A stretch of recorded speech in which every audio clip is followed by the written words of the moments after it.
নমস্কাৰ বন্ধু বান্ধৱীসকল আপোনালোকক পুনৰবাৰ স্বাগতম জনাইছো পিপি ছাৰৰ ক্লাছৰ অন্য এটি ভিডিঅ'লৈ।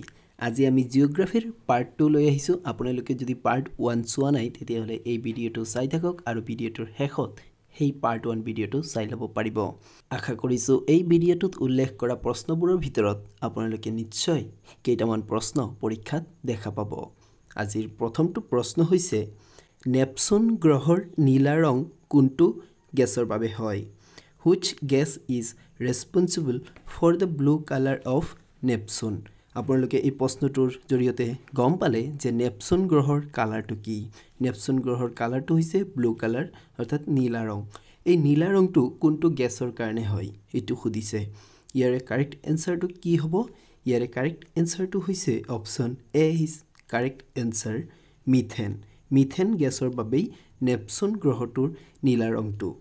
আমি যদি চাওঁ যে নেপচুনৰ এটমস্ফিয়াৰত কি গেছ পোৱা যায়, হাইড্ৰজেন, হিলিয়াম আৰু মিথেন গেছ, এই তিনিটা গেছ নেপচুনৰ এটমস্ফিয়াৰত পোৱা যায় অৰ্থাৎ বায়ুমণ্ডলত পোৱা যায়।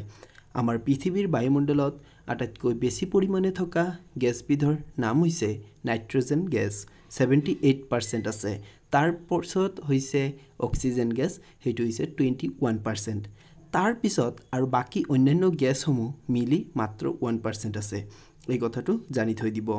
তাৰ পিছৰটো প্ৰশ্ন 2 নম্বৰ, কোনখন ৰাজ্যৰ লগত সৰ্বাধিক ৰাজ্যৰ সীমা লগ হৈ আছে? ভাৰতৰ কোনখন ৰাজ্যৰ লগত সৰ্বাধিক ৰাজ্যৰ সীমা লগ হৈ আছে সুধিছে। The state which touches the maximum number of states. এইটো কাৰেক্ট এনসাৰটো কি হ'ব? ইয়াৰে অপশ্যনবোৰৰ ভিতৰত থকা শুদ্ধ উত্তৰটো হৈছে অপশ্যন বি হৈছে কাৰেক্ট এনসাৰ উত্তৰ প্ৰদেশ। উত্তৰ প্ৰদেশ হৈছে কাৰেক্ট এনসাৰ। উত্তৰ প্ৰদেশৰ লগত আটাইতকৈ বেছি ৰাজ্য লগ হৈ আছে। উত্তৰ প্ৰদেশৰ বৰ্ডাৰৰ লগত 8খন ৰাজ্য আৰু এখন ইউনিয়ন টেৰিটৰী লগ হৈ আছে। সেই ইউনিয়ন টেৰিটৰীখনৰ নাম হৈছে দিল্লী। মনত ৰাখিব। আপোনালোকে ইয়াৰ লগে লগে জানি থৈ দিব যে অসমৰ লগত কিমানখন ৰাজ্য লগ হৈ আছে। অসমৰ লগত 7খন ৰাজ্য লগ হৈ আছে। মনত ৰাখিব। তাৰ পিছৰটো প্ৰশ্ন 3 নম্বৰ, ভাৰতৰ প্ৰসিদ্ধ পাহাৰীয়া ষ্টেচন উটি কোনখন পাহাৰত অৱস্থিত? In which hills India's famous hill station Ooty is located. Ooty কোনখন পাহাৰত অৱস্থিত সুধিছে। কাৰেক্ট এনসাৰটো কি হ'ব? কাৰেক্ট এনসাৰটো হৈছে অপশ্যন এ হৈছে কাৰেক্ট এনসাৰ। উটি নীলগিৰি হিলছত অৱস্থিত অৰ্থাৎ নীলগিৰি পাহাৰত অৱস্থিত। আমি যদি চাওঁ Ooty is the famous hill station of Tamil Nadu অৰ্থাৎ তামিলনাডুৰ এখন ফেমাছ হিল ষ্টেচন হৈছে Ooty, located on the Nilgiri mountains. Nilgiri পাহাৰত এইটো অৱস্থিত। And Doddabetta is the highest peak of the Nilgiri mountains. এই কথাটো জানি থৈ দিব যে দোদা বেটা হৈছে সৰ্বোচ্চ শৃংগ বা পিক। মনত ৰাখিব। তাৰ পিছৰটো প্ৰশ্ন 4 নম্বৰ, অসমৰ কোনখন জিলাত সৰ্বাধিক চাহ বাগিচা আছে? Which district of Assam has the highest number of T gardens. মনত ৰাখিব যে অসমৰ কোনখন জিলাত সৰ্বাধিক পৰিমাণে চাহ বাগিচা আছে। কাৰেক্ট এনসাৰটো কি হ'ব? নিশ্চয় আপোনালোকে আন্দাজ লগাব পাৰিছে। ইয়াৰে কাৰেক্ট এনসাৰটো হৈছে অপশ্যন ডি হৈছে কাৰেক্ট এনসাৰ ডিব্ৰুগড়। আৰু আপোনালোকে নিশ্চয় জানে যে ডিব্ৰুগড়তেই প্ৰথম চাহ বাগিচা ইষ্টাব্লিছ কৰা হৈছিল। ডিব্ৰুগড়ত যদি চোৱা যায় বৰ্তমান 238টা চাহ বাগিচা আছে। তাৰ পিছৰটো প্ৰশ্ন 5 নম্বৰ, ভাৰতৰ অৰণ্য মানৱ বুলি কাক জনা যায়? Who famously known as forest man of India. এইটো একেবাৰে ইম্পৰ্টেণ্ট প্ৰশ্ন বুলি ক'ব পাৰি। এই প্ৰশ্নটো বিভিন্ন পৰীক্ষাত আহি থাকে, এইবাৰো নিশ্চয় আহিব যে ভাৰতৰ অৰণ্য মানৱ বুলি কাক জনা যায়। এইটোৰ কাৰেক্ট এনসাৰটো হৈছে অপশ্যন চি হৈছে কাৰেক্ট এনসাৰ যাদৱ পায়েং। মনত ৰাখিব। ইয়াৰ শুদ্ধ উত্তৰটো হৈছে যাদৱ পায়েং। যাদৱ পায়েঙক অৰণ্য মানৱ বুলি জনা যায়। তাৰ পিছৰটো প্ৰশ্ন 6 নম্বৰ, ভাৰতৰ আটাইতকৈ পুৰণি তেল শোধনাগাৰখনৰ নাম কি? Which is the oldest oil refinery of India. এইটোৰ শুদ্ধ উত্তৰটো বন্ধু বান্ধৱীসকল মই আপোনালোকৰ পৰা জানিব বিচাৰিছোঁ এইটোৰ কাৰেক্ট এনসাৰটো আপোনালোকে নিশ্চয় কমেন্ট কৰি জনাব আৰু যদি আপোনালোকে এই প্ৰশ্নটোৰ শুদ্ধ উত্তৰটো নাজানে তেতিয়াহলে আমাৰ এই চেনেলৰ কমিউনিটি পোষ্টত এইটোৰ এনসাৰটো পাই যাব এনেকুৱা ধৰণৰ ভিডিঅ'সমূহ আৰু কমিউনিটি পোষ্টৰ কুইজসমূহ পাই থাকিবৰ কাৰণে আমাৰ এই চেনেলটো আপোনালোকে সাবস্ক্ৰাইব কৰি ল'ব পাৰে আৰু আপোনালোকে যদি ভিডিঅ'টো চাই ভাল পাই আছে তেতিয়াহলে ভিডিঅ'টো নিশ্চয় লাইক কৰিব আৰু আপোনাৰ বন্ধু-বান্ধৱীৰ লগত ভিডিঅ'টো শ্বেয়াৰ কৰিবলৈ নাপাহৰিব পিছৰটো প্ৰশ্ন ভাৰতৰ কোনখন জিলাত সৰ্বাধিক জনজাতি পোৱা যায় Which state has the largest number of tribes in India? ভাৰতৰ কোনখন জিলাত সৰ্বাধিক জনজাতি পোৱা যায় ইয়াৰ কাৰেক্ট এনসাৰটো কি ইয়াৰ কাৰেক্ট এনসাৰটো হৈছে অপচন এ হৈছে কাৰেক্ট এনসাৰ মধ্যপ্ৰদেশত ভাৰতৰ কি আছে সৰ্বাধিক জনজাতি আছে মনত ৰাখিব তাৰ পিছৰটো প্ৰশ্ন তলৰ কোনখন বিশ্বৰ আটাইতকৈ গভীৰ মহাসাগৰ Which is the world's deepest ocean অৰ্থাৎ গভীৰতম মহাসাগৰ কোনখন আপোনালোকে নিশ্চয় জানে যে পৃথিৱীত যদি চোৱা যায় কিমানখন মহাসাগৰ আছে 5খন মহাসাগৰ আছে হয় নহয় তাৰে ভিতৰত আটাইতকৈ গভীৰ মহাসাগৰ কোনখন ইয়াৰে কাৰেক্ট এনসাৰটো হৈছে অপচন বি হৈছে কাৰেক্ট এনসাৰ পেচিফিক ওচিয়ান বা প্ৰশান্ত মহাসাগৰ এই কথাটো মনত ৰাখিব there are 5 major ocean in the world অৰ্থাৎ 5খন কি আছে সাগৰ আছে তাৰ পিছত the Pacific Ocean is the largest and deepest ocean in the world এই কথাটো মনত ৰাখিব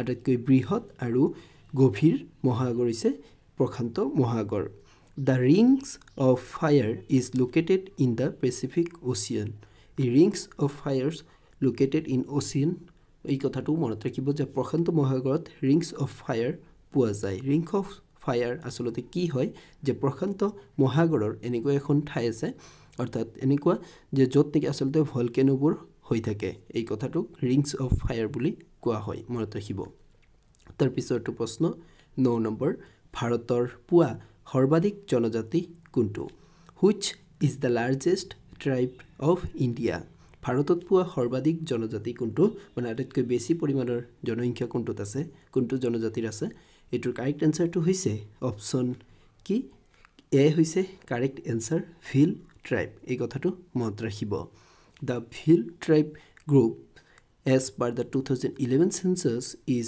the largest tribe of India অৰ্থাৎ 2011 চনৰ লোকপ্ৰিয় অনুযায়ী Bhil tribe হৈছে কি আটাইতকৈ সৰ্বোচ্চ জনজাতি মনত ৰাখিব তাৰ পিছৰটো প্ৰশ্ন 10 নম্বৰ বিশ্বৰ কোনখন ঠাইত সৰ্বাধিক পৰিমাণে কফি উৎপাদন হয় কফি উৎপাদন ক'ত আটাইতকৈ বেছি পৰিমাণে হয় Where is the largest production of coffee in the world এটোৰ কাৰেক্ট এনসাৰটো কি হ'ব আটাইতকৈ বেছি পৰিমাণে কফি উৎপাদন হোৱা ঠাইখনৰ নাম হৈছে কাৰেক্ট এনসাৰটো হৈছে অপচন ডি হৈছে কাৰেক্ট এনসাৰ ব্ৰাজিলত আটাইতকৈ বেছি কফি উৎপাদন হয় এই কথাটো মনত ৰাখিব তাৰ পিছৰটো প্ৰশ্ন 11 নম্বৰ বিশ্বৰ আটাইতকৈ সৰু মহাদেশখনৰ নাম কি Which is the world's smallest continent কোনটো আটাইতকৈ সৰু কন্টিনেন্ট আপোনালোকে নিশ্চয় গম পায় যে ইয়াৰ কাৰেক্ট এনসাৰটো কি হ'ব ইয়াৰ কাৰেক্ট এনসাৰটো হৈছে অপচন সি হৈছে কাৰেক্ট এনসাৰ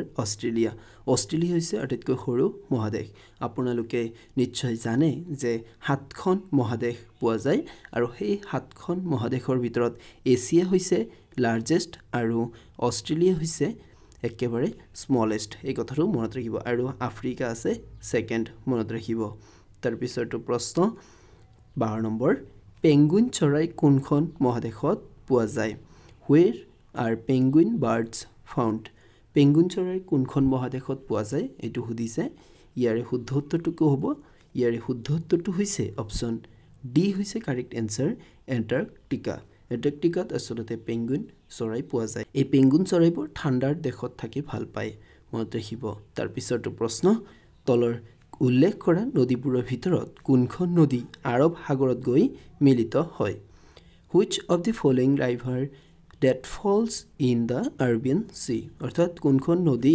আৰবিয়ান সাগৰত গৈ মিলিত হয় মনত ৰাখিব ইয়াৰে কাৰেক্ট এনসাৰটো হৈছে অপচন সি হৈছে কাৰেক্ট এনসাৰ নৰ্মদা নদী আৰব সাগৰত গৈ মিলিত হয় The Narmada river originates from the Amarkantak hills মনত ৰাখিব in Madhya Pradesh মধ্যপ্ৰদেশৰ অমৰকণ্টক পাহাৰৰ পৰা নৰ্মদা নদীৰ উৎপত্তি হৈছে আৰু এইটো পিছত গৈ আৰব সাগৰত মিলিত হয় তাৰ পিছৰটো প্ৰশ্ন 14 নম্বৰ ভাৰতত পূবৰ স্কটলেণ্ড বুলি কাক কোৱা হয় which is called Scotland of the East in India হেতুৰ শুদ্ধ উত্তৰটো কি হ'ব ইয়াৰে শুদ্ধ উত্তৰটো হৈছে অপচন এ হৈছে কাৰেক্ট এনসাৰ মেঘালয়ক কি বুলি কোৱা হয় ভাৰতৰ পূবৰ স্কটলেণ্ড বুলি কোৱা হয় আসলতে মেঘালয় নহয় যে Shillong is the highest peak of মেঘালয়ৰ সৰ্বোচ্চ শৃংগটো হৈছে Shillong which has been called the Scotland of the East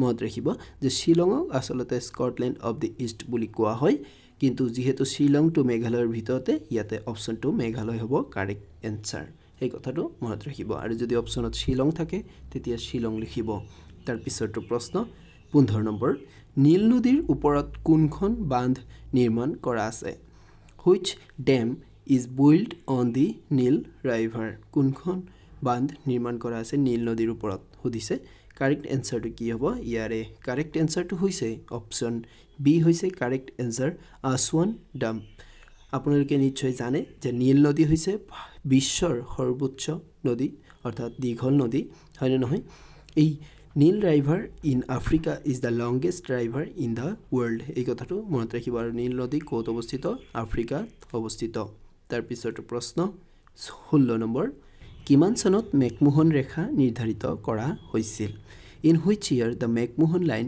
ডিটাৰমিনড কি হ'ব কাৰেক্ট এনসাৰ কিমান চনত মেকমোহন ৰেখা নিৰ্ধাৰিত কৰা হৈছিল ইয়াৰ কাৰেক্ট এনসাৰটো হৈছে অপচন এ হৈছে কাৰেক্ট এনসাৰ 1914 চনত McMahon line is the boundary line between India and Tibet এই কথাটো মনত ৰাখিব ইণ্ডিয়া এণ্ড তিব্বত বা ইণ্ডিয়ান চাইনা বুলিও ক'ব পাৰে এইটো হৈছে McMahon line It came into existence in 1914 কথাটো মনত ৰাখিব 1914 চনত এটো নিৰ্ধাৰিত কৰা হৈছিল under the British government of India and Tibet এই কথাটো মনত ৰাখিব তাৰ পিছত this boundary was named after Sir Henry McMahon তেওঁৰ নামতেই এই ৰেখাটোৰ নাম ৰখা হৈছে মনত ৰাখিব বন্ধু-বান্ধৱীসকল ভিডিওটো শেষলৈ চোৱাৰ বাবে ধন্যবাদ জ্ঞাপন কৰিলোঁ আপোনালোকে যদি এতিয়াও ভিডিওটো লাইক কৰা নাই তেতিয়াহ'লে ভিডিওটো নিশ্চয় লাইক কৰিব আৰু আপোনাৰ বন্ধু-বান্ধৱীৰ লগত ভিডিওটো শ্বেয়াৰ কৰিব আৰু এনেকুৱা ধৰণৰ ভিডিওসমূহ পাই থাকিবৰ কাৰণে আপোনালোকে আমাৰ এই চেনেলটো সাবস্ক্ৰাইব কৰি ল'ব পাৰে